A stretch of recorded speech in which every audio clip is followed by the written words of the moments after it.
بتائیے اگر کوئی آدمی حج کرنے کے لیے جائے اور اتفاق سے اس کا جانا مدینہ نہ ہو، حج ہو گیا کہ نہیں ہو گیا؟ حج ہو گیا، حج ہو گیا. وہ تو لوگ ثواب کے لیے چلے جاتے ہیں کہ چلو نبی کریم صلی اللہ علیہ وسلم کی مسجد میں نماز پڑھ لیں گے، ورنہ حج پہلے ہی ہو جاتا ہے. مسجد نبوی میں جانا یہ حج کے ارکان میں سے نہیں ہے.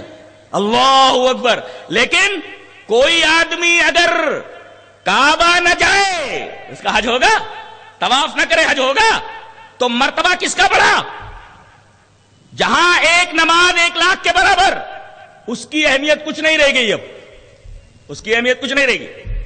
نبی کریم صلی اللہ علیہ وسلم نے ارشاد فرمایا کہ دین وہیں سے نکلا ہے، مکہ سے، مدینہ سے اور حجاز سے، طائف سے. اور جیسے سانپ باہر نکلتا ہے اپنے بل سے اور گھوم پھر کر کے اپنے بل میں آ جاتا ہے، ایسے وہیں سے نکلا ہے وہیں چلا آئے گا. اور آپ نے ایک تشبیہ اور بہت پیاری تشبیہ، وَلَا يَعْقِلَنَّ الدِّينُ مِنَ الْحِجَازِ مَا قِلَ الْأُرْوِيَّةِ. ارویہ کہتے ہیں پہاڑی بکری کو. ارویہ کس کو بولتے ہیں؟ پہاڑی بکری. پہاڑی بکری جس طرح پہاڑی کے اوپر رہتی ہے اور جب صبح نکلتی ہے چرنے کے لیے تو پہاڑی کے نیچے ادھر ادھر چر کر کے پھر من راس الجبل پہاڑ کی چوٹی پر پہنچ جاتی ہے. یہ دوسری تشبیہ ہے کہ دین اس طریقے سے جہاں سے نکلے گا وہی پہنچ جائے گا.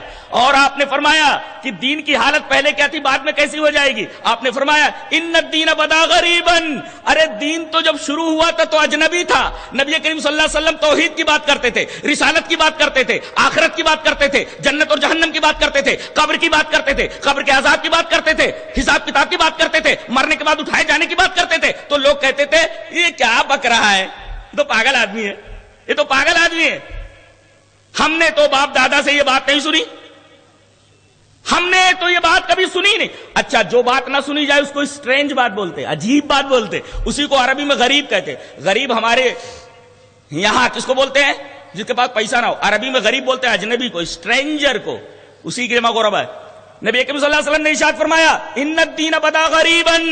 دین جب نکلا تھا تو اجنبی تھا، لوگوں کے سامنے پیش کیا جاتا تو کہتے ہیں کون سی بات کر رہے ہیں یہ محمد صلی اللہ علیہ وسلم.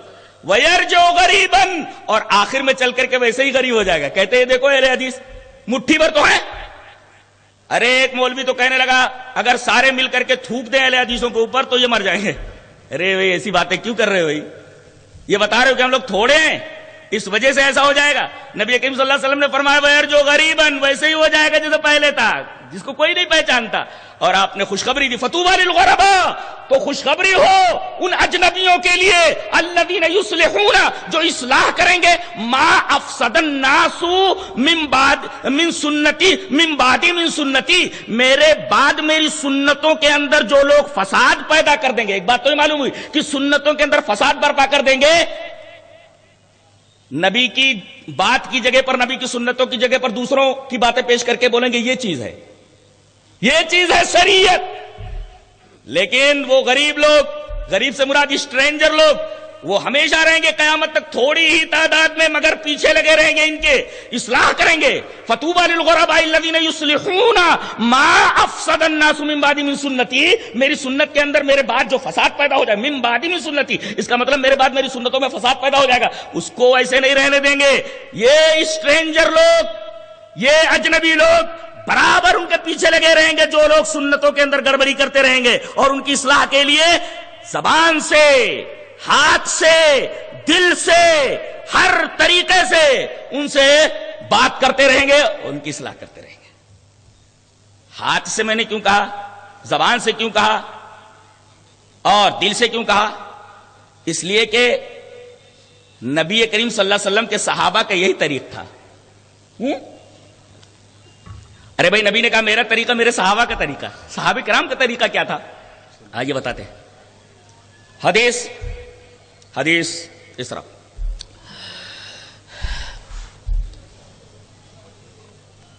بہت ہی پیاری روایت ہے. وعن ابی ہریرہ رضی اللہ تعالی عنہ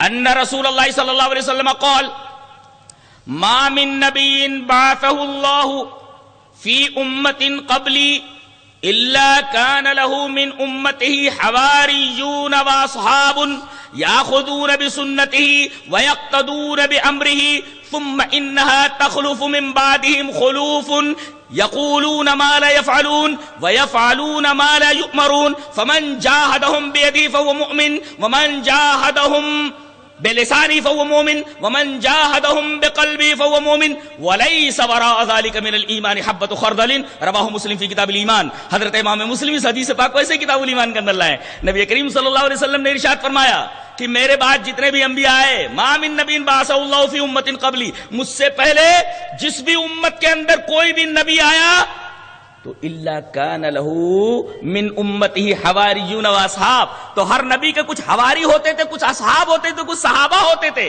ان صحابہ کرام کا کیا طریقہ ہوتا تھا نبیوں کے صحابہ کا، ویسے میرے صحابہ، ہر نبی کے صحابہ، ہر نبی کے حواریین، ان کا کام کیا ہوتا تھا بتایا گیا. یاخذون بسنتہ، صرف اپنے نبی کے طریقوں کے لیتے تھے. یہ نبیوں کے صحابہ کا طریقہ بتایا گیا. یاخذون بسنتہ، یہ اپنے نبی کی سنت کو مضبوطی سے پکڑتے تھے، اخذ پکڑ لینا اسے. ویقتدون بامرہ، اور نبی جس بات کا حکم دیتے تھے صرف اسی کی اقتدا کرتے تھے. اور آگے آپ نے فرمایا اس کے خلاف کچھ دنوں کے بعد، نبیوں کے جانے کے بعد، ان سلف کی جگہ پر خلف آ جاتے ہیں، سپوتوں کی جگہ پر کپوت آ جاتے ہیں.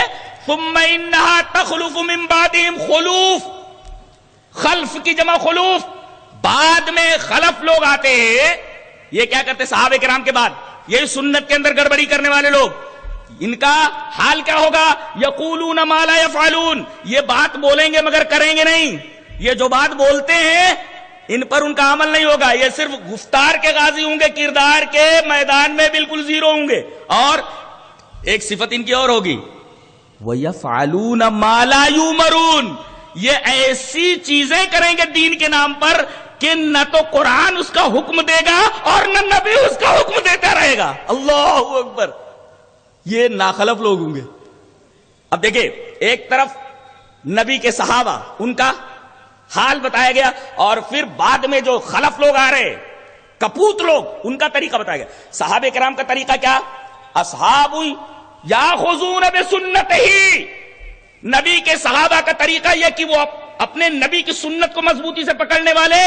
وَيَقْتَدُونَ بِأَمْرِهِ، نبی جس بات کا امر کرے، حکم دے، صرف اسی کی اقتدا کرنے والے. اور یہ ناخلف لوگ وَيَفْعَلُونَ مَا لَا يُؤْمَرُونَ، جس بات کا انہوں نے حکم پایا ہی نہیں، نبی نے حکم دیا نہیں، قرآن میں اس کا حکم موجود نہیں، وہ کریں گے. یہ وَيَفْعَلُونَ مَا لَا يُؤْمَرُونَ، یہ لوگ ایسے کام کریں گے دین کے نام پر کہ قرآن میں اس کا حکم نہیں ہوگا، نبی کی طرف سے اس کا حکم نہیں ہوگا.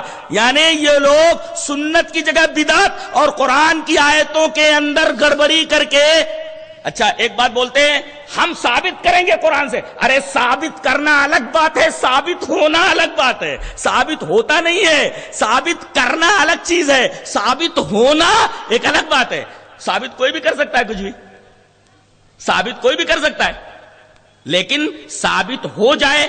ثابت کیوں نہیں ہوتا؟ اس لیے کہ صحابہ کرام نے وہ نہیں کیا، اللہ کے رسول نے حکم نہیں دیا، محدثین نے اس عمل کے اوپر باپ نہیں باندھا اپنی حدیث کی کتابوں میں. تو ثابت کیسے ہوا؟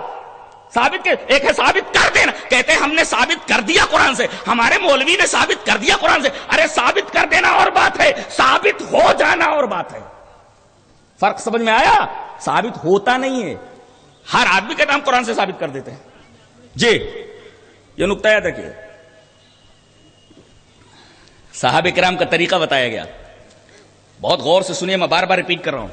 اصحاب یاخذون بسنتی، جی صحابہ کرام کا طریقہ اپنے نبی کی سنت کو مضبوطی سے پکڑنا، اور وَيَقْتَدُونَ بِأَمْرِهِ، نبی جو حکم دے صرف اسی کو لیتے تھے. اچھا خلف جو ہے وہی مَا أَفْسَدَ النَّاسُ مِنْ أُمَّتِي مِنْ بَعْدِي، بعد میں میری امت جو آئی فساد برپا کرنے والی، ان کا کام کیا تھا؟ یقولون ما لا یفعلون. چپ رہو، یہ لوگ کہیں گے مگر کریں گے نہیں. اور ایک چیز اور، وَيَفْعَلُونَ مَا لَا يُؤْمَرُونَ، اور ایسے کام کریں گے جن کا حکم نہیں ہوگا. اب پوچھا جائے یہ آپ کیوں کر رہے ہو مولوی صاحب، یہ حضرت آپ ایسا کیوں کر رہے ہو؟ ارے ہے نا دین ہے. ارے بھائی دلیل ہے کہ نہیں؟ یہ جو آپ کر رہے ہو دلیل کیا ہے؟ قرآن میں ہے کیا؟ بولے نہیں قرآن میں نہیں ہے. پھر حدیث میں ہے؟ بولے نہیں حدیث میں بھی نہیں ہے. پھر یہی دونوں چیزیں تو وہی ہیں، یہ اور کہاں سے لائے؟ کس کے کہنے پر کر رہے ہو؟ اس لیے کہ تیسرا کوئی بھی بات کہے گا وہ دین نہیں ہوگی۔ ارے دین وہی ہے جو اللہ بولے عرش سے، اور دین وہی ہے جو رسول بولے فرش سے، اور ان دونوں کے علاوہ جو کوئی کہے کوئی بات اگر وہ قرآن و حدیث میں نہیں ہے تو اس کی بات کی کوئی قدر و قیمت، کوئی اہمیت نہیں ہے۔ مانتے ہو کہ نہیں؟ اگر نہیں مانتے ہو تو اپنے ایمان کے اوپر نظر ثانی کرو کہ تمہارا ایمان ہے کہ نہیں ہے۔ اس لیے کہ یا تو عرش والے کا فرمان یا فرش والے کا جناب محمد الرسول اللہ صلی اللہ علیہ وسلم کا فرمان۔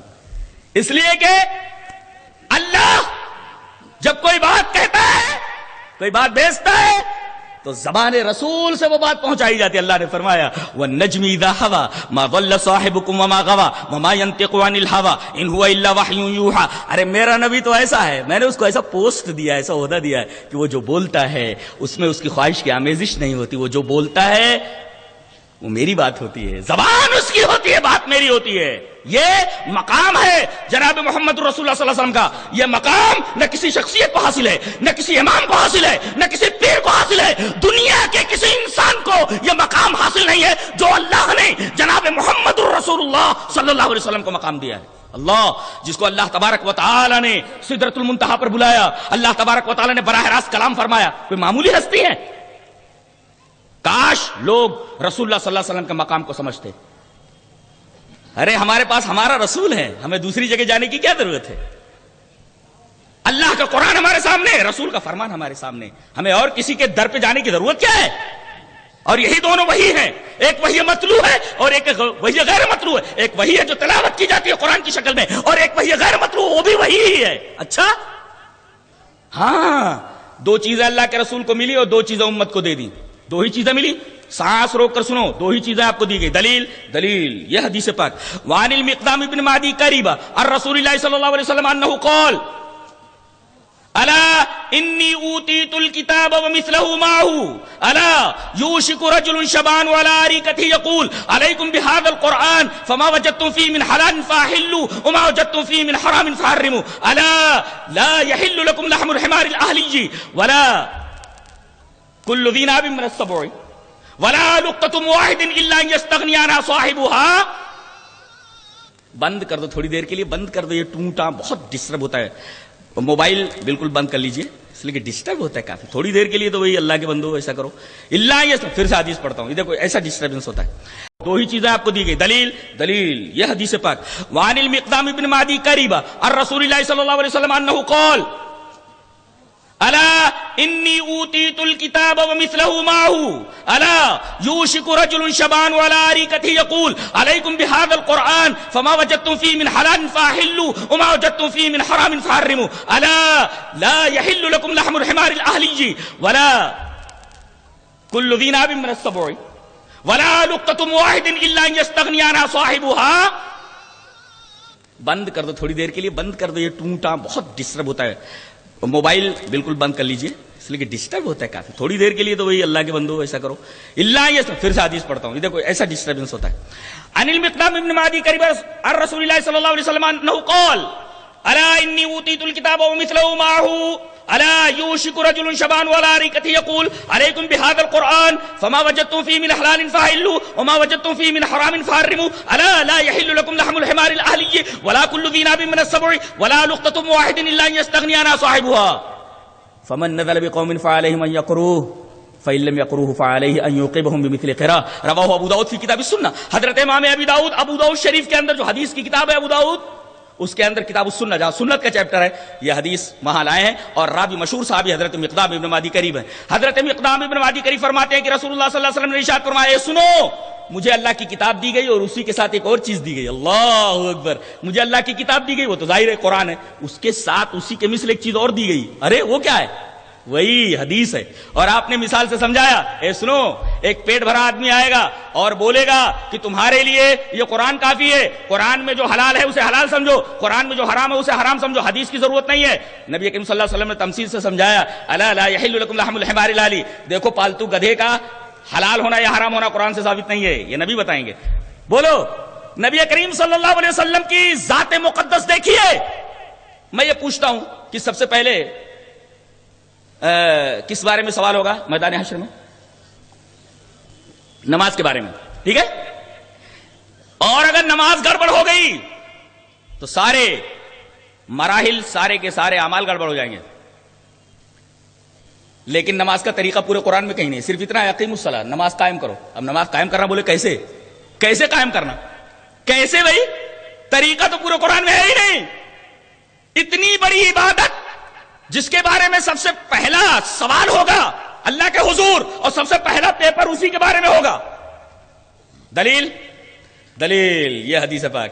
وہاں نبی قلابہ حدثنا ابو سليمان مالك بن الحويرث قال لنا رسول الله صلى الله عليه وسلم صلوا كما رايتموني اصلي فاذا حضرت الصلاه فليؤذن لكم احدكم وليؤمكم اكبركم. رواه البيهقي في السنن الكبرى في کتاب الصلاه. حضرت امام بيهقي حدیث پاک کو ایسی اپنی حدیث کی کتاب سنن کبریٰ بيهقي کے اندر لائے. راوی حضرت مالک بن حویرث ہیں. حضرت مالک بن حویرث فرماتے ہیں کہ ہم تمام صحابہ سے ہمارے نبی نے فرمایا، رسول اللہ صلی اللہ علیہ وسلم نے فرمایا صلوا كما رايتموني وصلی، تم لوگ نماز اسی طرح پڑھو جس طرح مجھے پڑھتے ہوئے دیکھتے ہو. جی دنیا میں فلاں پیر صاحب نے نماز پڑھی، وہ پیر کی نماز چلنے والی نہیں ہے. قیامت کے دن پوچھا جائے گا میرے نبی کی نماز پڑھا تم نے کہ نہیں. کلمے میں تو دو ہی چیزیں ہیں، تیسری چیز ہے یہ نہیں ہے جس کو مانا جائے. اشہد ان لا الہ الا اللہ.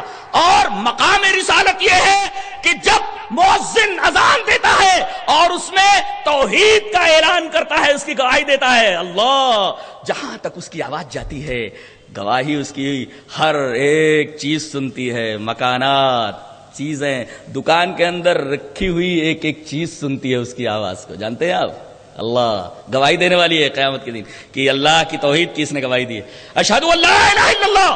اور یہ چیز بھی سن، 2 مرتبہ توحید کی گواہی اور اس کے مان بعد اشہد ان محمد رسول اللہ، میں گواہی دیتا ہوں کہ محمد اللہ کے رسول ہیں. تیسرے کسی پیر کا تذکرہ ہے؟ کسی امام کا تذکرہ ہے؟ کسی کا تذکرہ ہے ہی نہیں.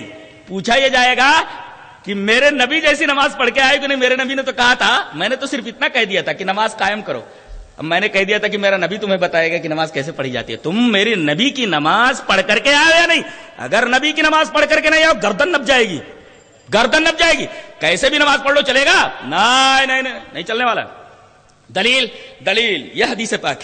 وعن حذیفہ انہ رأى رجلا لا يتم ركوعه ولا سجوده فلما قضى صلاته قال له حذیفہ ما صلیت واحسبه قال لو مت على غیر سنت محمد صلی اللہ علیہ وسلم. رواه البخاری فی کتاب الاذان. حضرت امام بخاری سے حدیث پاک ویسے کتاب الاذان کے اندر راوی حضرت حذیفہ نے ایک آدمی کو دیکھا کہ نماز پڑھ رہا ہے، صرف ایک گڑبڑی کر رہا تھا کہ رکوع اور سجدے سنت کے مطابق نہیں کر رہا تھا. سنت کے مطابق سجدہ کیسے ہوتا ہے؟ یہ ٹکا دینا زمین پر ایسے جیسے کتا بیٹھتا ہے ایسے. تو نہ رکوع برابر کر رہا تھا وہ آدمی، نہ سجدے برابر کر رہا تھا. رکوع کیسے کیا جاتا معلوم ہے؟ زندگی بھر گزر جاتی ہے آدمی کو نبی کی نماز کا طریقہ نہیں آتا ہے. یہ فلاں صاحب کی کتاب ہے، یہ فلاں صاحب کے طریقے پر نماز ہے. اللہ پوچھے گا میرے نبی کے طریقے پر نماز پڑھ کر کے آئے ہو کہ نہیں.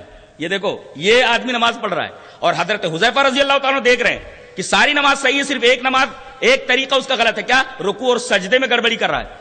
رکوع کیسے کیا جائے؟ یہ دیکھو گھٹنے کے اوپر ہاتھ رکھا جائے ایسے نہیں، ایسے انگلیاں کھلی ہوئی ہونی چاہیے ایسے، یعنی گھٹنے کو آپ نے مضبوطی سے پکڑ رکھا ہے اور پیر بالکل ٹائٹ ہونا چاہیے. اور پیٹھ ایسے کہ لو صب الماء علی ظہرہ لاستقر، اگر پیٹھ کے اوپر پانی ڈالا جائے تو پانی ٹھہر جائے.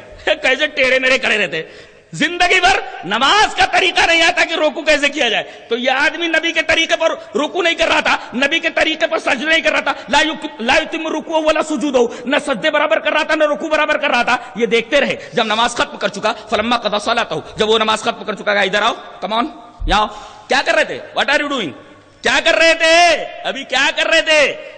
بولے نماز پڑھ رہا تھا. بولے ما صلیت، تو نے نماز نہیں پڑھی. ارے وہی تو وہ کہہ رہا تھا ارے نماز تو میں نے پڑھ لی. کہا ما صلیت، تم نے نماز نہیں پڑھی. یہ نماز کب سے پڑھ رہے ہو؟ بولے بہت دنوں سے پڑھ رہا ہوں.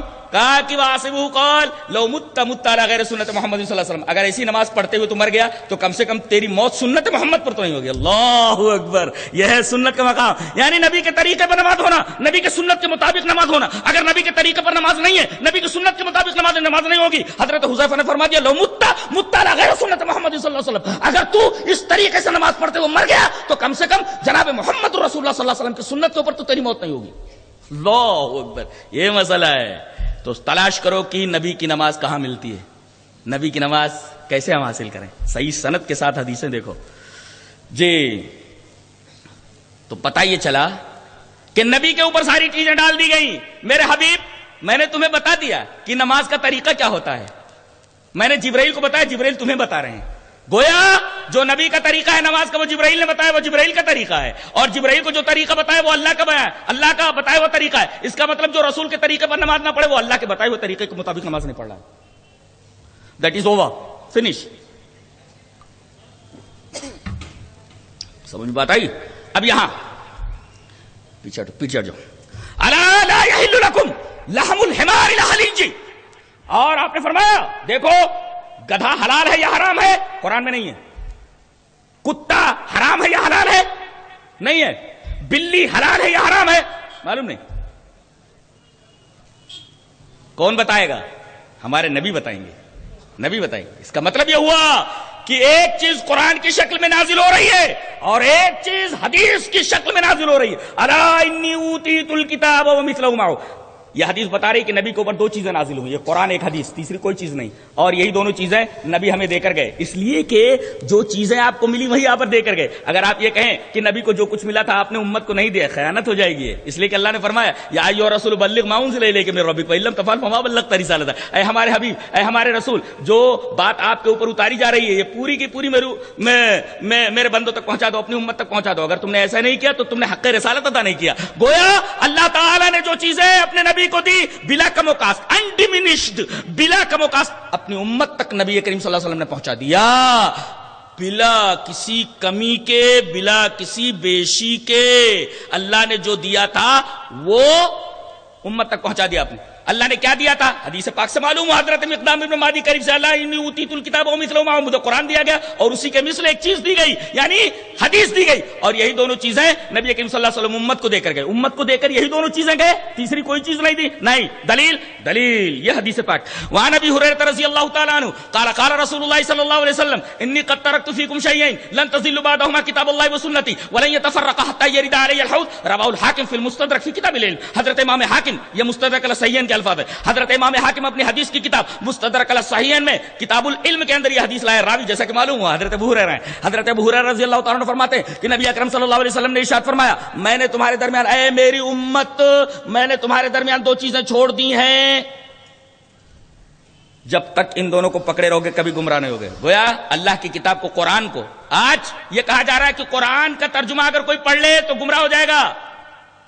قرآن کو ترجمے سے پڑھنے والا فتین ہے. در حقیقت یہی تو یہودی چاہتا ہے, یہی تو نصرانی چاہتا ہے, یہی تو اللہ کا دشمن شیطان چاہتا ہے, انسانوں کا دشمن شیطان چاہتا ہے. اس لیے کہ شیطان کے سارے حربے قرآن میں بیان کر دیے گئے. اب ظاہر ہے شیطان کی کوشش یہ ہوگی کہ قرآن کوئی نہ پڑھے, اس لیے کہ اس کتاب کے اندر میری ساری چالیں بیان کر دی گئی ہیں. اگر پڑھنے والا میری چالیں جان جائے گا تو پھر میرے دام فریم میں نہیں آئے گا. لہذا لوگوں کے درمیان یہ باتیں ڈالتے رہو, لوگوں کے ذہنوں میں خیالات ڈالتے رہو کہ قرآن سے لوگ دور رہیں, اس لیے کہ جتنا قرآن سے دور کر دوں گا اتنا ہی لوگ میرے جال میں آتے جائیں گے, اس لیے کہ میری چالیں نہیں سمجھیں گے. آج امت مسلمہ ایک اخبار سمجھ کر پڑھتی ہے, مگر کتاب اللہ کے اوپر اتنا بڑا ظلم ہے کہ اخبار سمجھ کر پڑھتی ہے یہ امت, مگر قرآن حکیم کو سمجھ کر پڑھنے کا اس کے پاس یارہ نہیں ہے. ارے نہیں سمجھ پا رہے ہو, پڑھنا نہیں آتا ہے تو اردو میں پڑھ لو, اردو بھی سمجھ نہیں آتی ہے, بیٹا بیٹی سے بول دو اللہ نے کیا کہا ہے. بیٹا باہر ہے, خط بھیج رہا ہے, آپ کو پڑھنا نہیں آتا, بیٹے نے انگریزی میں خط لکھا ہے, آپ کو انگریزی نہیں آتی, اب کیا کرتے ہیں آپ؟ انگریزی خط کو ایسے رکھ دیتے ہیں نا. آپ جب تک یہ نہ پڑھ لیں کہ میرے بیٹے نے باہر سے کیا خط بھیجا ہے, تب تک آپ کا دل بے قرار رہے گا. جس کو انگریزی آتی ہوگی اس کے پاس جائے گا, دیکھو بھائی مجھے انگریزی نہیں آتی, ذرا پڑھ لو نا, اس میں میرے بچے نے کیا لکھا ہے. میرا دل بے قرار ہے, جب تک میں سمجھ لوں اس خط میں کیا لکھا ہے تب تک میرا جی ڈولتا رہے گا. ذرا پڑھ کر کے بتاؤ مجھے انگریزی نہیں آتی. تو آپ کو انگریزی نہیں آتی, آپ در در بھٹک رہے ہیں اور اس خط کو سمجھنے کی کوشش کر رہے ہیں. قرآن حکیم میں سورہ ابراہیم کے آخر میں فرمایا گیا ھذا بلاغ للناس, اللہ فرماتا ہے یہ میرا خط ہے میرے بندوں کے لیے, اور بندہ ہے سمجھنے کی کوشش نہیں کرتا, کہتا ہے کہ اس کو سمجھ کر پڑھنے کی ضرورت ہی نہیں. اللہ اکبر, یہ ایمان ہے, تمہارا ایمان ہے, یہ نظر ثانی کرو اپنے ایمان کے اوپر. ھذا بلاغ للناس, اللہ فرما رہا ہے یہ میرا خط ہے قرآن میرے بندوں کے لیے. اب خط ہے اور بندے ایسے ہیں بیچارے کہتے ہیں ہم کو عربی نہیں آتی. ارے عربی نہیں آتی تو جیسے انگریزی نہیں آتی تھی دوسرے سے پڑھوا کر سمجھ رہے ہو. بیٹے کا خط سمجھ کر پڑھو گے, اللہ کا خط سمجھ کر پڑھنے کی تمہیں توفیق نہیں ہے. بتائیے, اور اس پر تر رہی ہے کہ میدان محشر میں ہم فلاں کا دامن پکڑ کر کے کامیاب ہو جائیں گے. فلاں دامن پکڑنے دے گا تب نا.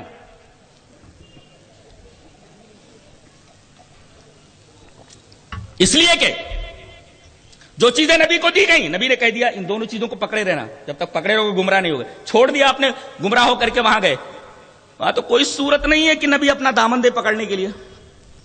جی نبی دیں گے اپنا دامن پکڑنے, سوال ہی پیدا نہیں ہوتا. اللہ اکبر, یہ معاملہ ہے. تو ہم یہ کہہ رہے تھے کہ یہودیوں کے طریق کے اوپر یہ امت چلنے لگے گی.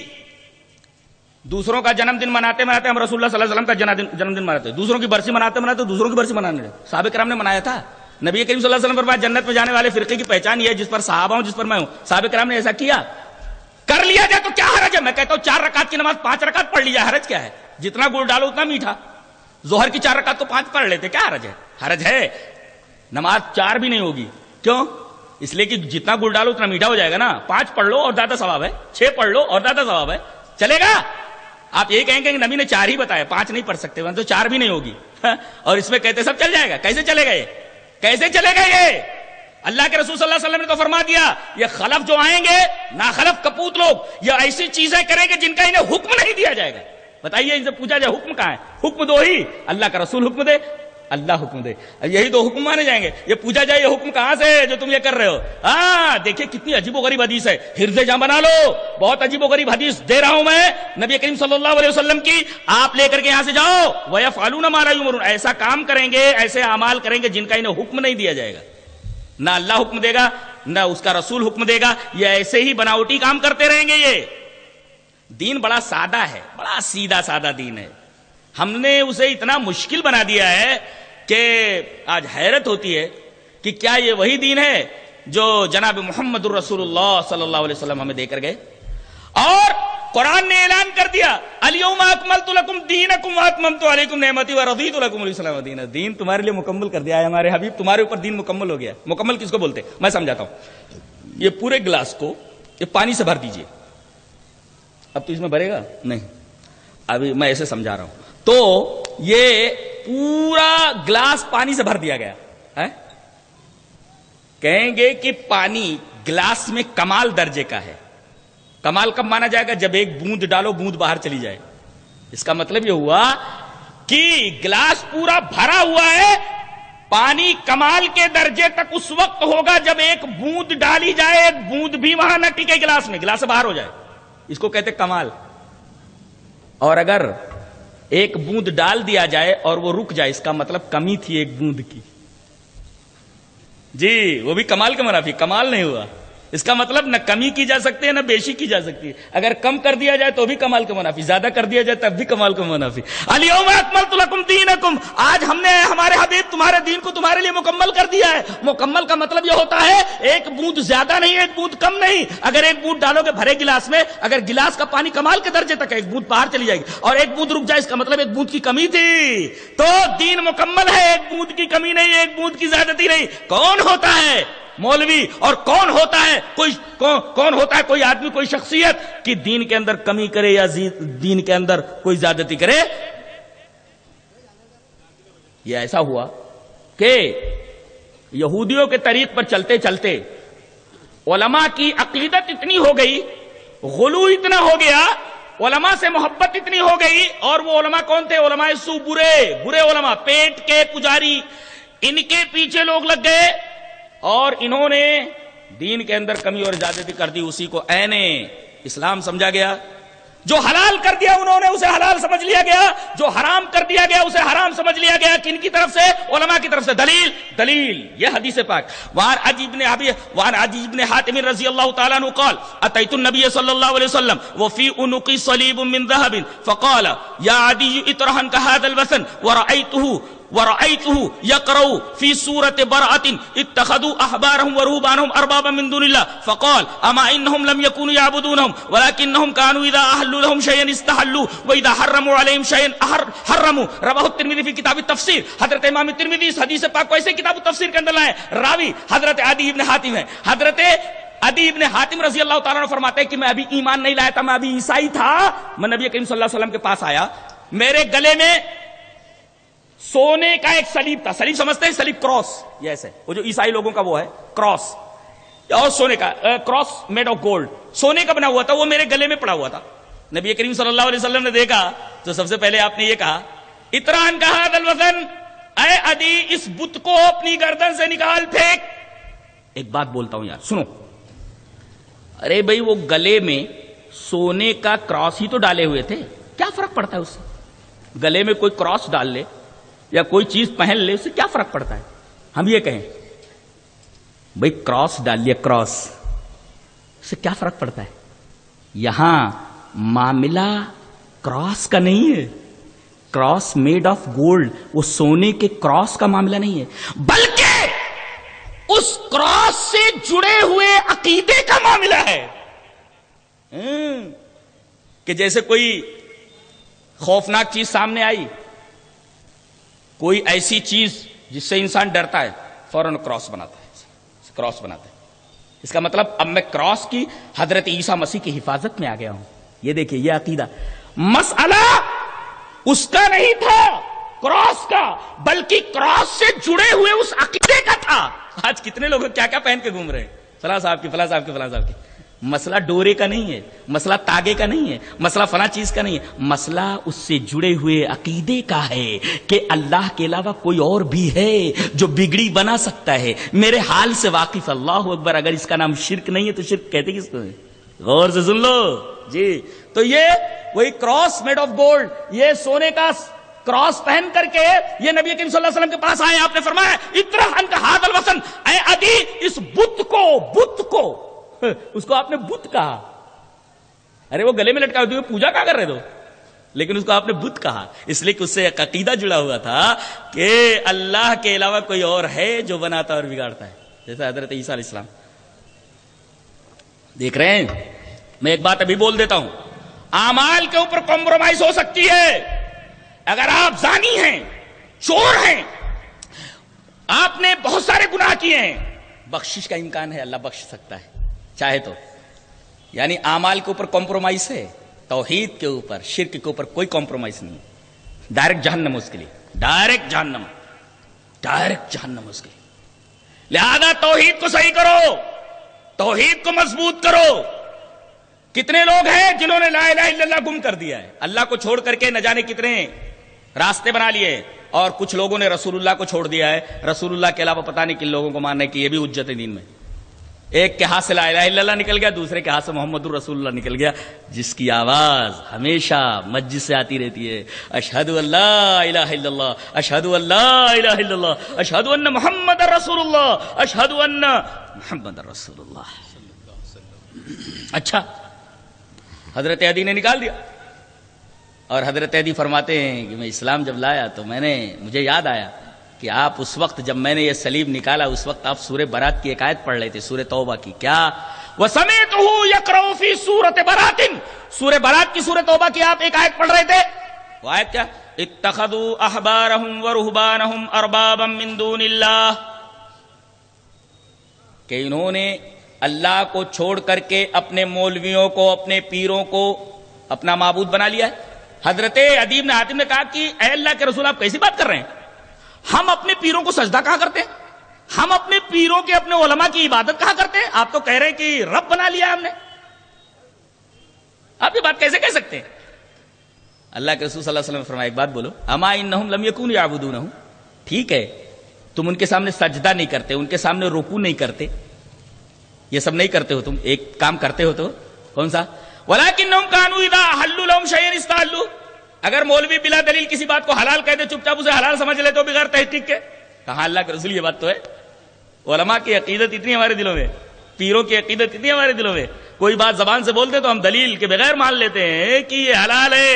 وَإِذَا حَرَّمُوا عَلَيْهِمْ شَيْئًا حَرَّمُوا، کسی بات کو اگر وہ حرام کہتے یہ حرام ہے تو ہم بلا دلیل مان لیتے کہ حرام ہے. نبی کریم صلی اللہ علیہ وسلم نے فرمایا یہی تو رب بنانا ہے. آج کتنے ہیں جو اپنے علماء اپنے پیروں کی بات کو بغیر دلیل مان لیتے ہیں، یہ پوچھتے نہیں کہ آپ یہ بات کہہ رہے ہو تو یہ بات کتاب میں ہے کہ سنت میں ہے. اچھا یہ بات پوچھنی چاہیے. جی ہاں، اگر ایک تابعی صحابی سے پوچھ سکتا ہے تو ہم کیوں نہیں پیر صاحب سے پوچھ سکتے ہیں؟ مولوی صاحب سے کیوں نہیں پوچھ سکتے؟ صحابی سے بڑا ہو سکتا.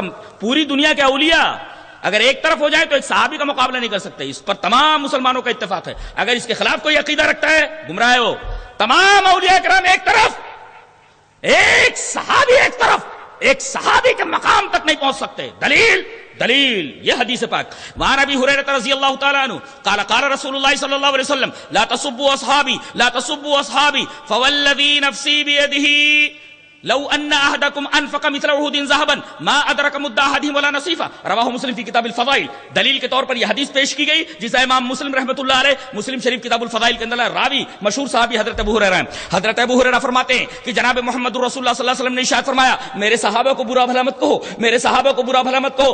قسم ہے اس ذات کی جس کے ہاتھ میں میری جان ہے، اگر تم میں سے کوئی احد پہاڑ کے برابر بھی سونا خرچ کر دے تو میرا ایک صحابی جو ایک سیر جو یا ایک سیر دھان یا ایک سیر کوئی غلہ اللہ کی راہ میں دیتا ہے تو وہ غلے کے مقابل میں بھی نہیں ہو سکتا. اللہ، یہ صحابی کا مقام ہے. ہم لوگ جنہوں نے نبی کا دیدار نہیں کیا ہے، اگر ہم احد پہاڑ کی اس بلڈنگ کے برابر سونا خرچ کر دیں، یہ بلڈنگ تو چھوڑی، احد پہاڑ دیکھا ہے آپ نے؟ اب تو مدینہ میں آ گیا ہے، دور تک اس کا سلسلہ ہے. دیکھا ہے آپ نے؟ مدینہ گئے ہیں؟ جی ہاں، مدینہ میں میرا ایک لیکچر ہوا الحمدللہ. کیا پبلک تھی، اللہ اکبر. اتباع رسول پر میں تو جہاں کھڑا تھا وہیں کانپنے لگا تھا کہ شہر رسول میں کھڑا ہوا ہوں، یہاں نبی کریم صلی اللہ علیہ وسلم کے قدم پڑے ہوں گے، یہاں کھڑے ہو کر میں شہر رسول میں اتباع رسول پر بول رہا ہوں. اور آج وہی عنوان یہاں کے احباب نے دیا ہے. مجھے بڑی خوشی ہے کہ جو ٹاپک میرا مدینہ منورہ میں تھا شہر رسول میں، وہی ٹاپک آج یہاں برہان پور کے اندر ہے. تو بات ہمارے رسول کی ہے، بات ہمارے صحابہ کی ہے. صحابہ جنہوں نے نبی کریم صلی اللہ علیہ وسلم کا دیدار اپنی آنکھوں سے کیا. اللہ، جن آنکھوں کے اوپر جنہوں نے نبی کریم صلی اللہ علیہ وسلم کا دیدار کیا، ان آنکھوں کے اوپر جہنم حرام کر دی گئی. یہ مقام ہے جناب محمد رسول اللہ صلی اللہ علیہ وسلم کے چہرے اقدس کا، نبی کریم صلی اللہ علیہ وسلم کی ذات اقدس کا، کہ کوئی دیکھ لے اور ایمان کے اوپر اس کی موت ہو جائے تو اس کے اوپر جنت واجب اور جہنم حرام. جی یہ مقام ہے صحابہ کا. ایک طرف احد پہاڑ کے برابر ہم سونا خرچ کر دیں، دنیا کے تمام لوگ جو کوئی صحابی نہیں ہے، ایک صحابی کے ایک مد جو یا غلے کے برابر نہیں ہو سکتا. لہذا دعویٰ مدلل ہوا کہ تمام دنیا کے اچھے انسان ایک طرف اور ایک صحابی ایک طرف. اور یہ بھی یہیں بتا دوں کیا تربیت تھی. اللہ اکبر. ایک مسجد ہے، کوئی کالج نہیں ہے، کوئی انسٹیٹیوٹ نہیں ہے، کوئی ادارہ نہیں ہے، کوئی یونیورسٹی نہیں ہے. ایک ٹوٹی سی مسجد ہے اور کچے اینٹوں سے اٹھائی گئی دیواریں ہیں اور اوپر کھجور کے پتوں کی چھت ہے، نیچے اتنی کہ ہاتھ اٹھاؤ تو چھت پر ہاتھ لگ جائے. بارش ہو تو فرش کچا گیلا ہو جائے فرش، اور کیچڑ کے اندر صحابہ کرام سجدہ کریں. مگر کیا سجدے تھے، سبحان اللہ. اور یہاں پڑھنے والا آدمی اللہ اکبر گورنر بنا دیا گیا تو گورنر، سی ایم بنا دیا گیا تو سی ایم. کتنی بڑی حکومت معلوم ہے. حضرت عمر کے زمانے میں مصر مسلمانوں کے ہاتھ میں، جزیرۃ العرب مسلمانوں کے ہاتھ میں، عراق مسلمانوں کے ہاتھ میں، اور روم انطاکیہ تک. کتنا بڑا؟ میرا خیال ہے کہ ہندوستان کے 10 گنا برابر. 10 گنا. اللہ اکبر. بغیر ٹیلی فون کے، بغیر کسی موبائل کے حضرت عمر رضی اللہ تعالیٰ عنہ اس پورے خطے کے اوپر، پورے ایریے کے اوپر. اور کیسا صحابی. اللہ. آج تو کسی کو عہدہ دے دیا جائے تو اپنے ہی پیٹ بھرنے کے چکر میں رہتا ہے. یہ ساری پریشانیاں جو آ رہی ہیں، لوگ، مہنگائی جو بڑھ رہی ہے، کچھ لوگ ایسا ہے جو پیسوں کو بچا بچا کر کے رکھ رہے ہیں اور اسے گردش میں نہیں لا رہے ہیں. اس کی وجہ سے مہنگائی بہت بڑھتی جا رہی ہے. ایک خط آیا سی ایم کے نام، میرا خیال ہے کہ یہ فارس کے گورنر ہیں سعید ابن جبیر، ان کے نام خط آیا کہ آپ کے ضلع میں، آپ کے اسٹیٹ میں، خراسان میں یا فارس میں جتنے غریب لوگ ہیں جو خط افلاس سے نیچے، غریبی ریکھا سے نیچے ہیں، ان کے نام ذرا لکھ کر کے بھیج دو. جانتے ہیں جب یہ خط حضرت عمر رضی اللہ تعالیٰ عنہ کے پاس پہنچا تو سی ایم کا نام پہلے تھا کہ میں اتنا غریب ہوں، خط افلاس سے نیچے ہوں. ہنس رہے ہیں آپ؟ رونے کلیجہ دہل جاتا. کلیجہ گورنر ایسا ہے, سی ایم ایسا ہے اسٹیٹ کا ہے کہ سب سے غریب ہے, وہ خط افلاس سے نیچے اس کا نام پہلے غریبوں میں لکھا ہوا ہے. اللہ ایسے تھے صحابہ کرام. میں کہتا ہوں تمام یونیورسٹیاں دنیا کے مل کر ایک صحابی بنانا چاہیے, نہیں بنا سکتی, دعویٰ ہے میرا. قاضی بنا دیا گیا تو قاضی ہے, چیف جسٹس بنا دیا گیا چیف جسٹس ہے, گورنر بنا دیا گیا تو گورنر ہے, کمانڈر ان چیف بنا دیا گیا کمانڈر ان چیف, سپاہی بنا دیا گیا تلوار لے کر کے میدان میں. اللہ کیسی تربیت, سبحان اللہ اللہ اللہ اللہ اللہ. کیا تھا نبی کی تعلیم میں, یہ کتاب و سنت میں. یہ تو ہم نے چھوڑ دیا, بھٹک رہے ہیں, در بدری ہے, در بدری ہے. کیا بات ہے, در بدر بھٹک رہے ہیں. یہ در بدری کیوں؟ یہ ہم سے جو عزت کی زندگی ہے وہ چھینی کیوں؟ دیکھ کتاب و سنت. اللہ نے کہا تھا میرے نبی کے طریقے پر چلو اور میری کتاب کے بتائے ہوئے طریقے پر چلو. تم ایک دکان کو ترستے ہو, ایک مکان کو ترستے ہو, پوری دنیا دے دیتا ہوں تمہیں, پوری دنیا. اور حوالے کر دی گئی صحابہ کرام کے, پوری دنیا حوالے کر دی گئی. نہیں, پوری دنیا ان کے حوالے کر دی گئی. کیسے لوگ تھے؟ کم پڑھے لکھے لوگ, کم پڑھے لکھے, جن کو قرآن میں امی کہا گیا, ان پڑھ لوگ. چند لوگ اتنے تھے پڑھے لکھے جن کو انگلیوں پر گنا جا سکتا ہو, 5-10 تھوڑا پڑھنے والے لوگ. وہ الذی بعث فی الامیین رسولا, ہمارا نبی بھی امی اور جن کے درمیان بھیجا گیا وہ بھی امی. اور کیسے لوگ؟ بکریاں چرانے والے لوگ, اونٹ چرانے والے لوگوں کو اللہ تبارک و تعالیٰ نے منتخب کر لیا کہ اب دنیا کی امامت کرو. ابھی تم چرا رہے ہو بکریوں کو, اب لوگوں کو چراؤ, لوگوں کو چراؤ. چرا کر کے بتایا انہوں نے. اور مقام اللہ کیا تھا نبی کریم صلی اللہ علیہ وسلم کے چہرے اقدس میں, کیا تعلیم تھی, کیا قرآن تھا کہ پکڑا صحابہ کرام نے. اللہ تبارک و تعالیٰ نے انہیں اتنی بلندی پر پہنچا دیا کہ جس بلندی تک اگر کوئی آدمی اس طرح دیکھنا چاہے تو میرا خیال ہے ٹوپی گر جائے گی اس کی.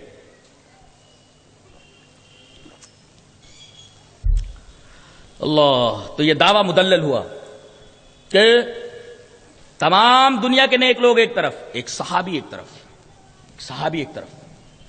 اللہ کے رسول صلی اللہ علیہ وسلم نے یہ صحابی بنے کیسے؟ یہ کتاب و سنت کو مضبوطی سے پکڑا ہے. نبی کریم صلی اللہ علیہ وسلم بول کر گئے ان دونوں کو مضبوطی سے پکڑے رہنا, کبھی بھی بھٹکو گے نہیں.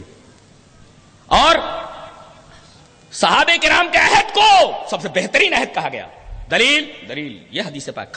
وان عبد اللہ رضی اللہ تعالی عنہ قال قال رسول اللہ صلی اللہ علیہ وسلم خیر الناس قرنی ثم الذین یلونہم ثم الذین یلونہم ثم يجيء اقوام تسبق شهادة احدهم يمينه ويمينه شهادته قال ابراهيم وكانوا يزرموننا على الشهادة والعهد. رواه البخاری فی کتاب الشهادات. حضرت امام بخاری اس حدیث پاک کو بخاری شریف کتاب الشهادات کے اندر اس طرح لائے. راوی حضرت عبداللہ ابن مسعود ہے. حضرت عبداللہ ابن مسعود رضی اللہ تعالیٰ عنہ فرماتے ہیں کہ نبی اکرم صلی اللہ علیہ وسلم نے ارشاد فرمایا سب سے بہترین زمانہ میرا زمانہ, سب سے بہترین لوگ میرے زمانے کے لوگ. اللہ اکبر. سب سے بہترین لوگ کون؟ صحابہ کرام. اللہ, سب سے بہترین لوگ. اب بتائیے صحابہ کرام کا طریقہ کیا تھا؟ ایک نبی کی بات مانتے تھے یا کسی پیر کی یا کسی امام کی یا کسی کی بات مانتے تھے؟ صرف نبی کی. بتائیے اگر ان کے لیے ان کا رسول کافی تھا جنت میں لے جانے کے لیے تو آج ہمارے لیے صرف رسول کافی کیوں نہیں ہے جنت میں جانے کے لیے؟ جواب دیا جائے, جواب دیا جائے.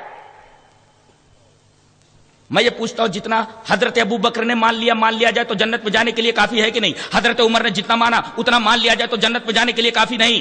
حضرت عثمان نے جتنا مانا کیا جنت میں جانے کے لیے اتنا کافی نہیں؟ کیا حضرت علی نے جتنا مانا اتنا مان لیا جائے تو جنت میں جانے کے لیے کافی نہیں؟ جتنا صحابہ کرام رضوان اللہ تعالی علیہم نے مانا کیا اتنا مان لیا جائے تو جنت میں جانے کے لیے کافی نہیں؟ ظاہر ہے کہ کوئی اگر یہ کہتا ہے کافی نہیں تو جہنمی ہے, وہ گمراہ ہے. سوال یہ ہے کہ اگر کافی ہے تو یہ لوگ کیا مانتے تھے؟ صرف قرآن و سنت کو. لہذا قرآن و سنت کو حرز جاں بنا لیا جائے, جنت میں جانے کے لیے کافی ہے. ادھر ادھر بھٹکنے کی ضرورت کیا ہے؟ بھٹکنے کی ضرورت کیا ہے؟ اور نبی کریم صلی اللہ علیہ وسلم نے ارشاد فرمایا خیر الناس قرنی, سب سے بہترین لوگ میرے لوگ ہیں, سب سے بہترین زمانہ میرا زمانہ ہے, یعنی صحابہ کرام کا زمانہ.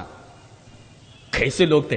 جی چاہتا ہے قیامت میں دیکھا جائے ان کو, صحابہ کرام, حضرت صدیق کو, حضرت عمر کو, حضرت خالد ابن ولید. دل چاہتا ہے کیسے دیکھ اللہ اکبر, جنہوں نے کائنات کا رخ پلٹ دیا. دنیا اس طرف جا رہی تھی, ایسے گھما دیا انہیں, ٹرن دے دیا, ایسے سیدھا سر دے دیا. اس کو کہتے ہیں انقلاب عظیم, ٹرن دے دیا ایسے دنیا کو, حالات کا رخ موڑ دیا انہوں نے. جی نہیں چاہتا کہ ان کو دیکھیں؟ جی چاہتا ہے, جی چاہتا ہے دیکھنے کے. اور جس نے بدل دیا اللہ, دل تو چاہتا ہے کہ اس کو میدان محشر میں دیکھے, اس کا دامن پکڑ لیں. اللہ کے رسول صلی اللہ علیہ وسلم نے ارشاد فرمایا میں سفارش کروں گا نا تمہاری, دامن ملے گا میرا تمہیں, لیکن کن لوگوں کو؟ جو میرے طریقے پر ہوں گے انہی کو. دلیل یہ حدیث پاک. وان ابی ہریرہ رضی اللہ تعالی عنہ قال قال رسول اللہ صلی اللہ علیہ وسلم انا سید ولد آدم یوم القیامہ واول من ينشق عنه القبر واول شافع واول مشفع رواہ مسلم کی کتاب الفضائل. حضرت امام مسلم رحمہ اللہ اس حدیث پاک کو ایسے ہی مسلم شریف کتاب الفضائل کے اندر راوی جیسا کہ معلوم ہوا حضرت ابو ہریرہ ہیں. حضرت ابو ہریرہ رضی اللہ تعالیٰ عنہ فرماتے ہیں کہ نبی کریم صلی اللہ علیہ وسلم نے ارشاد فرمایا کہ قیامت کے دن میں تمام اولاد آدم کا سردار، جتنے بھی آدم کے اولاد ہیں میں ان سب کا سردار ہوں گا. اللہ نے یہ مقام عطا فرمایا. یہاں بھی آپ سردار ہی تھے، سرکار ہی تھے، اور قیامت کے دن بھی اللہ فرما رہا ہے اپنے رسول کے ذریعے کہ آپ فرما دیجئے میں قیامت کے دن بھی تمام اولاد آدم کا سردار. بڑا کون؟ بڑا موجود ہو تو چھوٹے کو پکڑنے کی ضرورت کیا ہے؟ ارے سید ولد آدم یوم القیامہ، قیامت کے دن میں تمام اولاد آدم کا سردار. سردار کو پکڑ لو نا. اور پکڑے گا کون؟ جس نے یہاں پکڑ رکھا وہی وہاں پکڑا، جو ہے نبی کریم صلی اللہ علیہ وسلم اپنا دامن دیں گے. وَأَوَّلُ مَن يَنشَقُّ عَنْهُ الْقَبْرُ، سب سے پہلے میری قبر پھٹے گی، سب سے پہلے میں اپنی قبر سے نکلوں گا، سب سے پہلے میدان محشر میں میں جاؤں، میدان حشر میں میں جاؤں گا، اور سب سے پہلے اللہ مجھے اذن دے گا کہ اپنی امتیوں کی سفارش کیجئے جو موحد ہیں، جو توحید کے ساتھ آئیں، اور سب سے پہلے میری سفارش قبول کی جائے گی.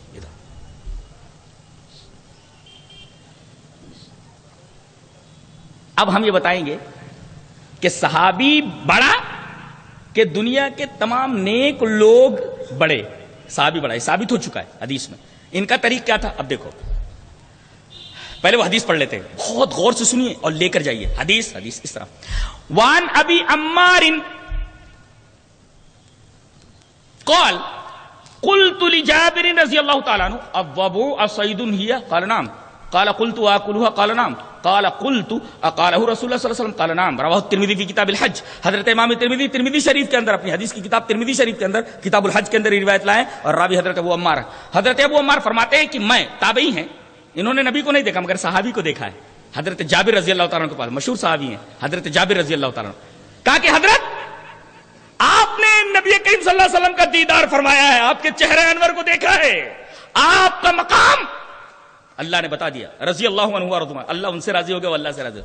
آپ سے ایک مسئلہ پوچھنے کے لیے آیا ہوں. صحابی سے مسئلہ پوچھ رہے ہیں. دیکھو کیا مسئلہ پوچھ رہے ہیں، غور سے سنیے. بجو جانتے؟ ایک ہوتا وب، گو اس کو بولتے گو، اور ایک ہے وبون، واد بے عین، یہ بیجر بجو اس کو بولتے بجو. ہاں بولو. نہیں حضرت پوچھنا یہ کہ بجو شکار ہے، اس کو شکار کر سکتے؟ کرنام یس. تم شکار کر سکتے ہو؟ کہا حضرت ایک سوال اور پوچھنا ہے. کہا کہ پوچھو. کہا کہ یہ جو آپ نے فرمایا کہ بجو شکار ہے، یہ تو سمجھ میں آ گیا، بتائیے کیا میں اس کو کھا سکتا ہوں؟ آکلوا، کین آئی ایٹ اٹ؟ میں آئی ایٹ اٹ، کھا سکتا ہوں کیا اس کا؟ پہلا سوال کیا تھا کہ بیجر بجو شکار ہے یا نہیں؟ صحابی نے بتایا ہاں شکار ہے، شکار کر سکتے ہو. اب پوچھ رہے ہیں قال قلت آکلوا، کیا میں اس کو کھا سکتا ہوں؟ Can I eat it? کھا سکتا ہوں. آکلوا، کیا میں اس کو کھا سکتا ہوں؟ قال نعم، کھا سکتے ہو. یہ کس نے کہا؟ صحابی نے کہا. چپ ہو جانا چاہیے تھا نا، اس سے بڑا پیر اور کون ہو سکتا ہے؟ ارے جس کے بارے میں اللہ نے یہ فرمایا رضی اللہ عنہ ورضوا عنہ، اور جس کے بارے میں نبی نے یہ فرمایا ہو کہ اگر احد پہاڑ کے برابر کوئی سونا خرچ کر دے تو میرے ایک صحابی کے ایک مد کے برابر بھی نہیں پہنچ سکتا. اب تو چپ ہو جانا چاہیے تھا. اب یہ پوچھ رہے ہیں اقالہ رسول اللہ صلی اللہ علیہ وسلم، یہ بات اپنی طرف سے بول رہے ہو آپ کہ نبی کریم صلی اللہ علیہ وسلم نے کہا ہے؟ کارنام کہا، یہ بات نبی نے کہی ہے. اللہ اکبر. اس کا مطلب یہ ہے کہ جب تک بات نبی کی طرف سے نہ آ جائے تب تک سوال کا سلسلہ جاری رہنا چاہیے. یہ مقام ہے، یہ صحابہ کرام کا طریقہ ہے کہ وہ بتاتے ہیں کہ نبی کریم صلی اللہ علیہ وسلم نے ایسا کیا ہے. اور میں ایک عجیب و غریب حدیث سنانا چاہتا ہوں. آپ لوگ سانس روک کر کے اگر وہ حدیث پہلے سنیں نبی کی زبان میں اور اس کے بعد اس کی تشریح یہاں سے لے کر جائیں. سانس روک لو. روک لیے؟ اب پڑھتا ہوں حدیث اس طرح.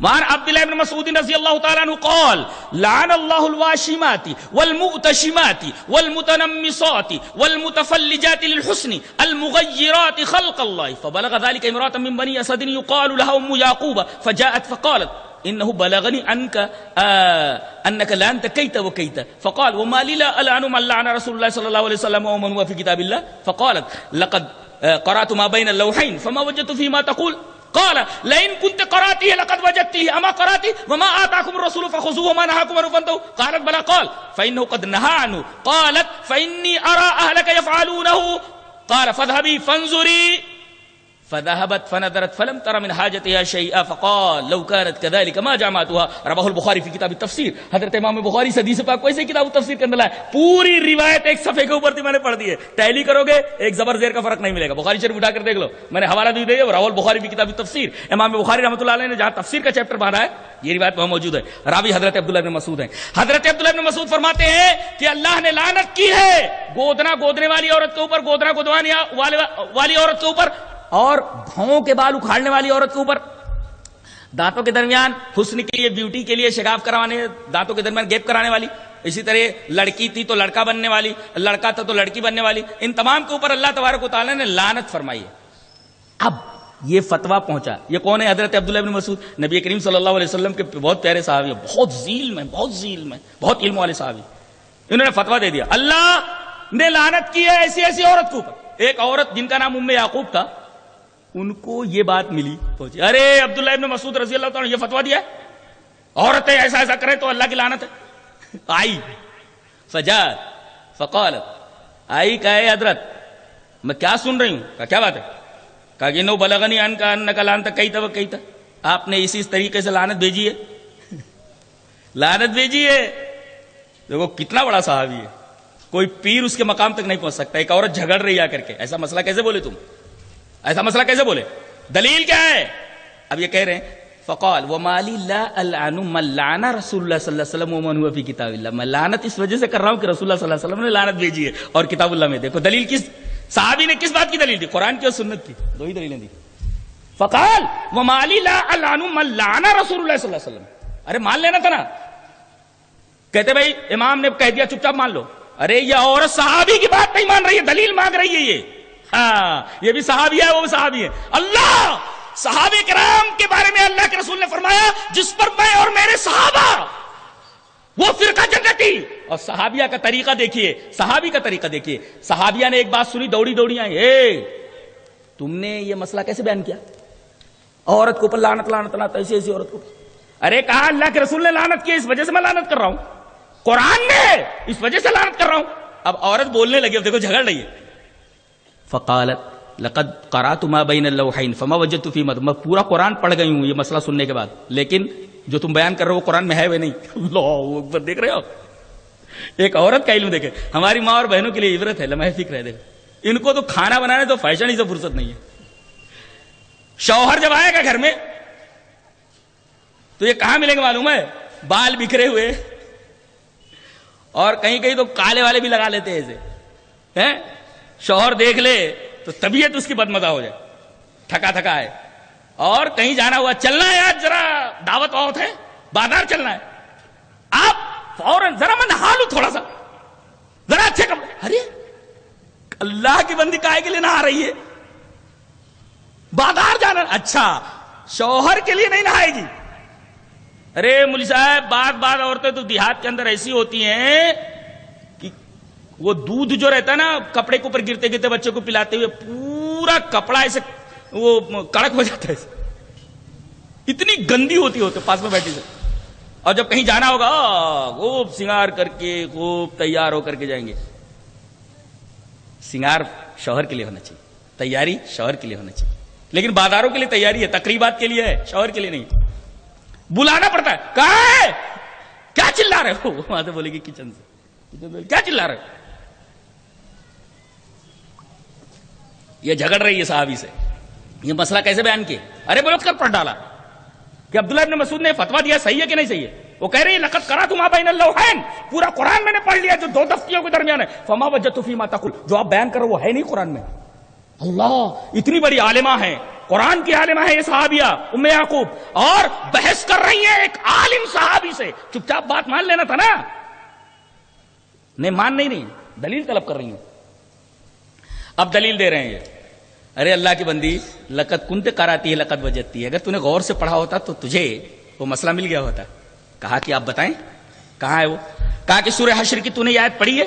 کہا کون سی, وما آتاکم الرسول فخذوہ وما نہاکم عنہ فانتہوا, رسول جو تمہیں دے دیں وہ لے لو, جس سے منع کرے اس سے رک جاؤ.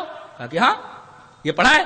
کہا کہ اب رسول اگر یہ فرمائے کہ گودنا گودنے والی عورت, گودنا گودوانے والی عورت کے اوپر لعنت ہے, تو یہ قرآن سے ثابت ہوا کہ نہیں ثابت ہوا. اللہ دیکھو یہ گہرائی ہے علم کی. ہاں کہہ رہی بل اب سمجھ میں آ گیا. اب دیکھو جب تک قرآن کی دلیل سے انہوں نے سمجھایا نہیں, صحابیہ ماننے کے لیے تیار نہیں, ایک صحابی کی بات ماننے کے لیے تیار نہیں ہے, اور آپ پیر کی بات بغیر دلیل مان لے رہے ہو, امام صاحب کی بات مان لے رہے ہو. کہاں گئی تقلید؟ جی یہ ہے صحابہ کرام کا طریق. نبی کریم صلی اللہ علیہ وسلم فرمایا وہ فرقہ جنت پہ جانے والا ہے جسے آگ نہیں چھوئے گی. کون؟ نام سے کیا ہوتا ہے؟ ٹوپی کتنی بھی بڑی لگا لو, پگڑ کتنا باندھ لو, دماغ پگڑ کے نیچے کچھ نہ ہو یا ٹوپی کے نیچے کچھ نہ ہو تو اس کا کیا مطلب ہے؟ بہت سارے لوگ ٹوپی لگائے رہتے لیکن ٹوپی کے نیچے کچھ ہوتا نہیں. جو جی میں آیا بولتے, جو جی میں آیا بولتے. لہذا یہاں سے اٹھو تو یہ عقیدہ لے کر اٹھو, یہ ایمان لے کر کے اٹھو کہ کوئی بھی بات دین کے نام پر تمہارے سامنے ہے, بڑے سے بڑا آدمی ہو, بڑے سے بڑی شخصیت ہو, دلیل مانگو. جیسے اس صحابیہ نے دلیل مانگی. کیسے کہا تم نے؟ کہا کہ قرآن میں ہے. کہا کہ دکھاؤ قرآن میں. کہا کہ وما آتاکم الرسول فخذوہ ما نہاکم. اب سمجھ میں آئی بات. دیکھو قرآن کی دلیل مل گئی, خاموشی سے عورت چلی گئی.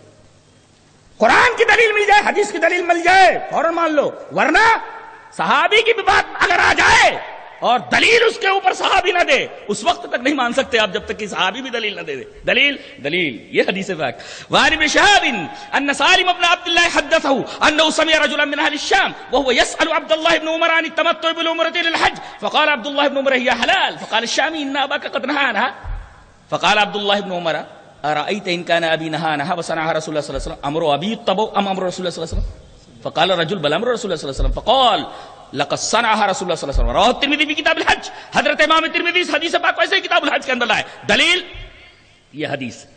شام سے, سیریا سے ایک آدمی آتا ہے, کہتا ہے عبداللہ ابن عمر کدھر ملیں گے؟ بولے وہ ادھر گھر ہے, چلے جاؤ. السلام علیکم. وعلیکم السلام. کہاں سے آؤ؟ بھی سیریا سے. کیا پوچھنا ہے؟ کوئی مسئلہ ہے؟ جی ہاں مسئلہ پوچھنا ہے. کیا؟ یسأل عن التمتع بالعمرة للحج. حج تمتع کرنا کیسا؟ حج تمتع جانتے ہیں کس کو بولتے ہیں؟ یہاں آپ نے احرام باندھ لیا, وہاں جا کر کے آپ نے عمرہ کر لیا, عمرہ کرنے کے بعد آپ نے احرام اتار دیا, پھر جب حج کرنا ہوا پھر احرام باندھ لیجیے. اور حج قران کا مطلب ہوتا ہے کہ بیچ میں اتاریے نہیں, عمرہ کے بعد بھی پہنے رہیے آپ. تو حج تمتع کرنا کیسا یہ پوچھ رہا ہے شام سے آیا ہوا آدمی. حضرت عبداللہ ابن عمر نے کہا کہ حلال, جائز ہے, جائز ہے. اب یہ شام سے آیا ہوا آدمی بولتا ہے لیکن بہت بڑے مولوی. کون مولوی؟ بولے تمہارے ابا. تمہارے ابا؟ بولے میرے باپ حضرت عمر. بولے ہاں. وہ کیا بولتے تھے؟ منع کیا انہوں نے, ان ابا کا قد نہا عنہا, منع کیا ہے.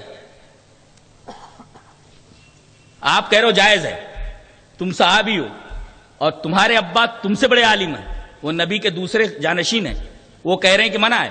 اب بولو. بہت غصے میں آ گئے, وہ غصے میں آ گئے. ایک آج سن, ارائیت ان کان ابی نہا نہا وصنع رسول اللہ صلی اللہ علیہ وسلم. اے بات سن, میرے ابا نے منع کیا ہے حضرت عمر نے, لیکن میرے رسول نے کرنے کے لیے کہا ہے. اب بول, امرو ابی اتبو ام امر رسول اللہ صلی اللہ علیہ وسلم, میرے باپ کی بات مانی جائے گی یا رسول کی؟ قال الرجل بل امر رسول اللہ صلی اللہ علیہ وسلم, رسول اللہ صلی اللہ علیہ وسلم کی بات. وہ کیسے کہتے حضرت عمر کی بات مانی جائے گی؟ یہی حال آج ہے.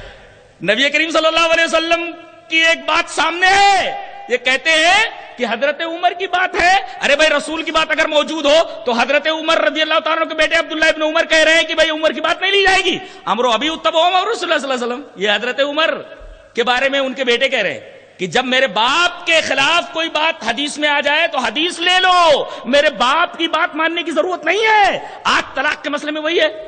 حضرت عمر رضی اللہ تعالیٰ کا زمانہ آیا تو دیکھا لوگ طلاق دے رہے ہیں دھڑا دھڑ, عورتیں بہت پریشان ہو رہی طلاق کی وجہ سے. حضرت عمر نے کہا ہے دیکھو جو آدمی طلاق دے دے گا 3, وہ 3 مانی جائے گی, ایسا بول دیا انہوں نے, بول دیا. اب بولو, یہ حضرت عمر رضی اللہ تعالیٰ کا فتویٰ ہے, تعزیری ہے, تعزیری فتویٰ ہے, اور وہ عورتوں کے حق میں تھا, اور کبھی انہوں نے حلالہ نہیں کروایا کہ بھئی حلالہ کر کے پھر ایسا کر لو, بلکہ وہ عورتوں کی حمایت میں تھا وہ, اور ایک تعزیری قانون تھا. تعزیری قانون ایک وقت کے لیے ہوتا ہے, نبی کا قانون قیامت کی صبح تک. اور کسی آدمی کا اگر کوئی سیاسی قانون تھوڑی دیر کے لیے نافذ کیا جائے, وقتی ہوتا ہے وہ. ہاں, وہ حدیث کو چیلنج نہیں کر سکتا. حدیث کو چیلنج کرنے کی کس کے اندر استطاعت ہے؟ حضرت عبداللہ ابن عمر نے بول دیا کہ میرے باپ نے اگر ایسی بات کہی ہے تو بول, امرو ابی اتبعوا امر رسول اللہ صلی اللہ علیہ وسلم. ایک طرف میرے باپ کی بات ہے, ایک طرف میرے رسول کی بات ہے. کس کی بات لے گا؟ بولے میرے رسول کی. کہا کہ بس بات ختم ہو گئی, جا. اب طلاق کی بات آئی، اب نبی کریم صلی اللہ علیہ وسلم نے کیا کہا ہے؟ دلیل یہ حدیث پاک وعن ابن عباس رضی اللہ تعالی عنہما قال طلق رکانۃ ابن عبد یزید اخو بنی المطلب امراته ثلاثا في مجلس واحد فحزن عليها حزنا شديدا قال فسأله رسول الله صلى الله عليه وسلم كيف طلقتها؟ قال طلقتها ثلاثا. قال فقال في مجلس واحد؟ قال نعم. قال فإنما هي تلك واحدة فرجعها إن شئت. قال فرجعها. وكان ابن عباس يرى أنما الطلاق عند كل طهر. رواه أحمد في مسنده وقال الألباني هذا حديث صحيح. یہ حدیث صحیح ہے اور راوی حضرت ابن عباس رضی اللہ تعالیٰ عنہ ہے. حضرت ابن عباس فرماتے ہیں کہ رکانہ ابن عبد یزید ایک صحابی ہیں، انہوں نے اپنی بیوی کو ایک مجلس میں، فی مجلس واحد، یہ الفاظ حدیث میں، ایک مجلس میں انہوں نے طلاق دے دی اور بڑے غمگین ہوئے. نبی کریم صلی اللہ علیہ وسلم کے پاس آئے، کہا کہ اللہ کے رسول ایسا ایسا ہو گیا. اب رسول سوال کر رہے ہیں، فَسَأَلَهُ كَيْفَ طَلَّقْتَهَا. رسول اللہ صلی اللہ علیہ وسلم نے سوال کیا، رکانہ تم نے طلاق کیسے دیا اس کو؟ قَالَ طَلَّقْتُهَا ثَلَاثًا، میں نے اس کو 3 طلاق دے دیے. اب نبی پوچھ رہے ہیں، قَالَ فَقَالَ فِي مَجْلِسٍ وَاحِدٍ. راوی کہتے ہیں نبی کریم صلی اللہ علیہ وسلم نے یہ سوال کیا، ایک مجلس میں پورے 3 طلاق دیے؟ قَالَ نعم، ایک مجلس میں. اس کے بعد بولے نہیں. قَالَ فَإِنَّمَا هِيَ تِلْكَ وَاحِدَةٌ، یہ ایک طلاق ہوئی. اللہ فرجع ان شئت، اگر چاہے تو لوٹا لے. دیکھیے یہ حدیث موجود ہے اور حدیث صحیح ہے. یہ نبی کریم صلی اللہ علیہ وسلم کا فیصلہ ہے کہ ایک مجلس کی 3 طلاق ایک ہوتی ہے.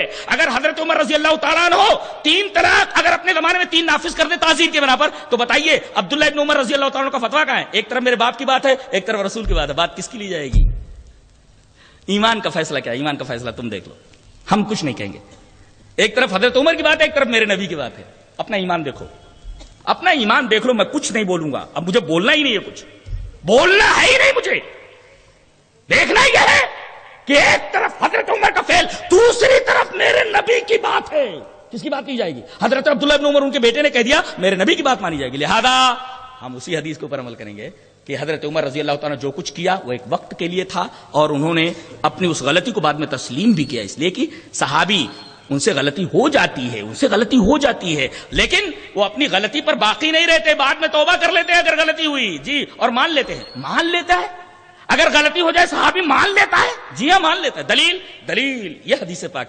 وعن ابن عباس رضی اللہ تعالی عنہما انه طاف مع معاویہ بالبیت فجعل معاویہ یستلم الارکان كلها فقال له ابن عباس رضی اللہ تعالی عنہما لما تستلم هذين الركنين ولم يكن رسول الله صلی اللہ علیہ وسلم يستلمهما فقال معاویہ ليس شيء من البيت مهجورا فقال ابن عباس رضی اللہ عنہ لقد كان لكم في رسول الله اسوة حسنة فقال معاویہ صدقت. رواه احمد في مسنده. حضرت امام احمد بن حنبل رحمہ اللہ اس حدیث پاک کو ایسے مسند احمد کے اندر لائے. اس روایت کے راوی بھی حضرت عبداللہ ابن عباس ہیں، طلاق والی کے بھی اور اس کے بھی. کتنا عجیب اتفاق ہے نہیں؟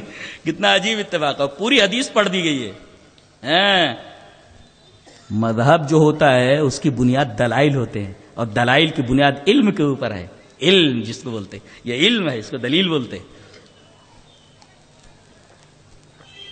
صحابی سے مسٹیک ہوئی، ایک صحابی نے ٹوکا، صحابی کو غلطی معلوم ہے، فوراً رجوع کیا. یہ حدیث پڑھی گئی. حدیث کا ترجمہ کیا ہے؟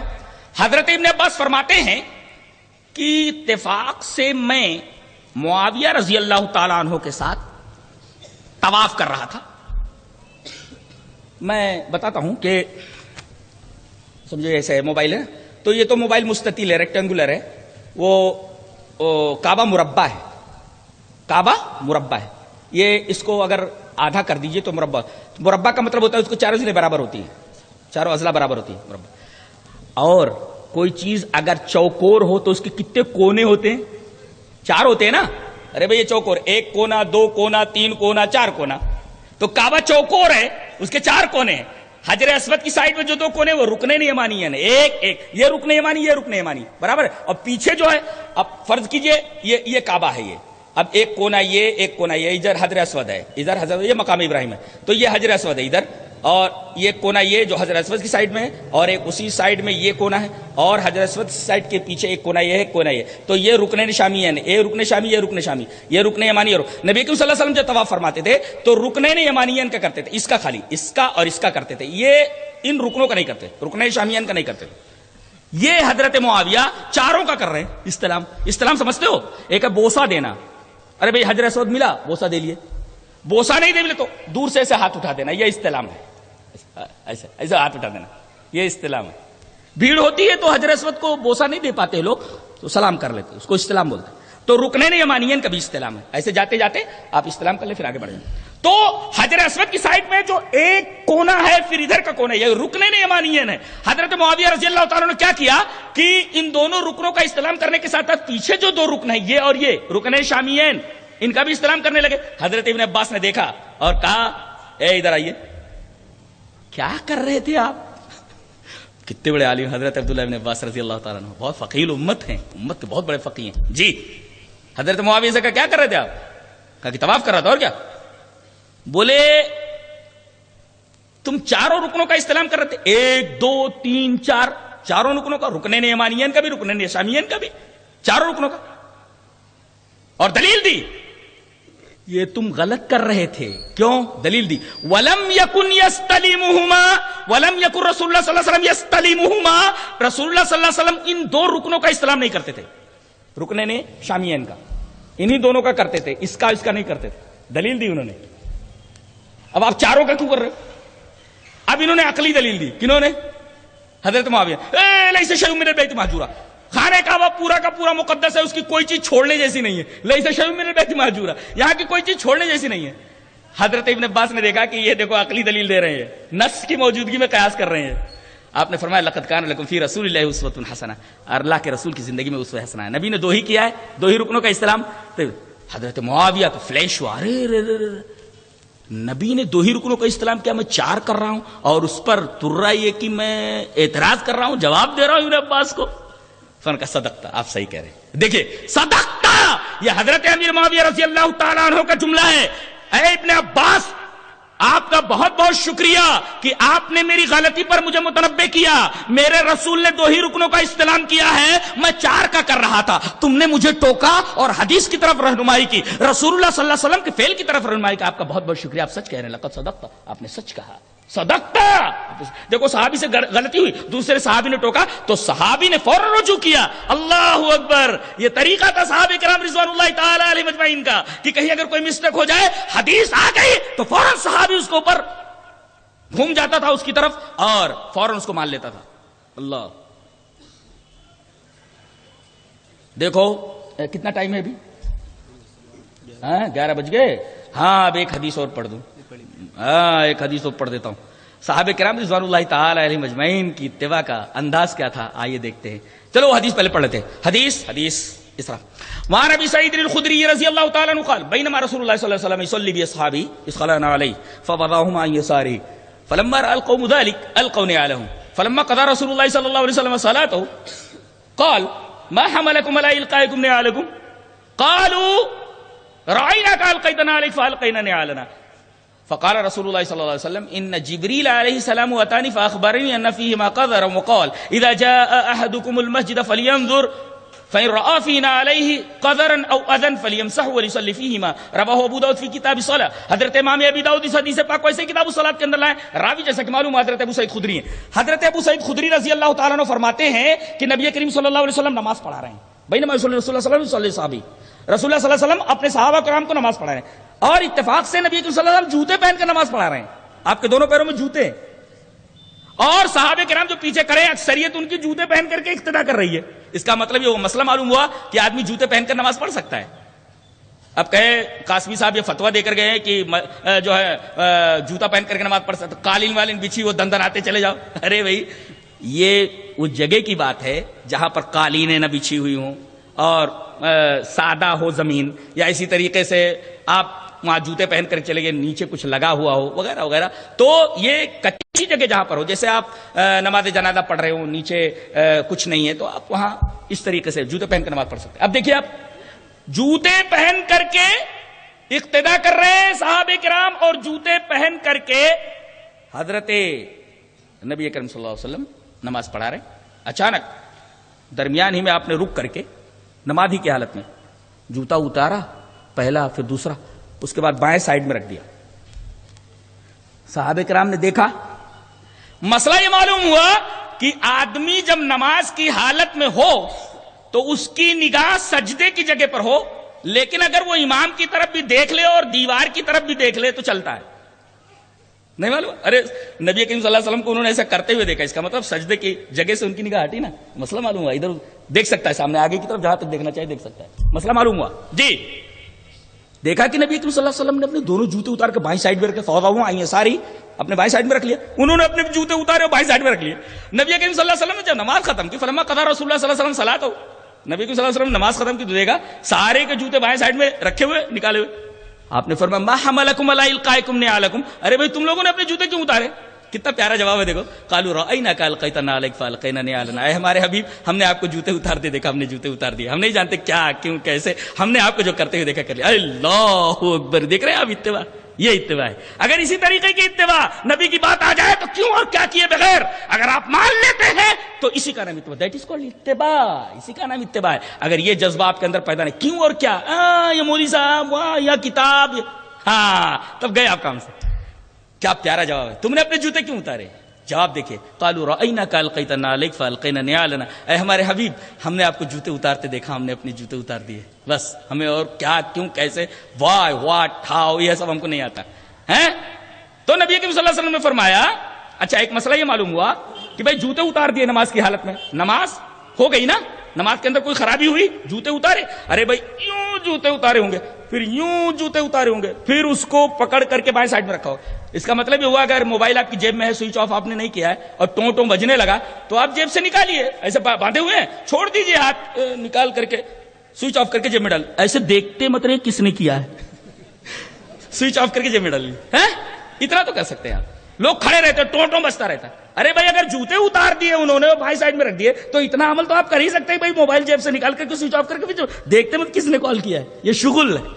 ان فی الصلاۃ لشغل، آپ کی نماز خراب ہو جائے گی، اس لیے شغل میں آپ ہو گئے. جی بہرحال جتنا کام ہے اتنا آپ کر لیجئے، اس کے بعد جیب میں ڈال لیجئے، ٹوں مت بجنے دیجیے، اور دونوں ہاتھ بھی چھوڑ دیے تو اس سے نماز میں کوئی فرق نہیں پڑتا. اب جیسے موبائل میری جیب میں ہے اور ٹوں بجنے لگا، میں نے دونوں ہاتھ چھوڑ دیا، اس سے نکالا سوئچ آف پھر جیب میں ڈالے بند، تو ہاتھ چھوڑنے سے نماز میں کوئی خلل نہیں ہوتا. جی نبی کریم صلی اللہ علیہ وسلم نے فرمایا کہ تم لوگوں نے جوتے مجھے دیکھ کر اتار دیے، لیکن میرا معاملہ کیا تھا وہ دیکھو. ان جبریل علیہ السلام اتانی فاخبرنی ان فیما قدر وقال، کہا کہ جبریل علیہ السلام درمیان نماز میں آیا اور مجھے بتایا کہ آپ کے دونوں جوتوں کے اندر گندگی لگی ہوئی ہے. ایک مسئلہ یہ معلوم ہے کپڑے میں گندگی لگے نماز نہیں ہوتی، جوتے میں گندگی لگے نماز نہیں ہوتی، جی بدن میں گندگی لگے نماز نہیں ہوتی.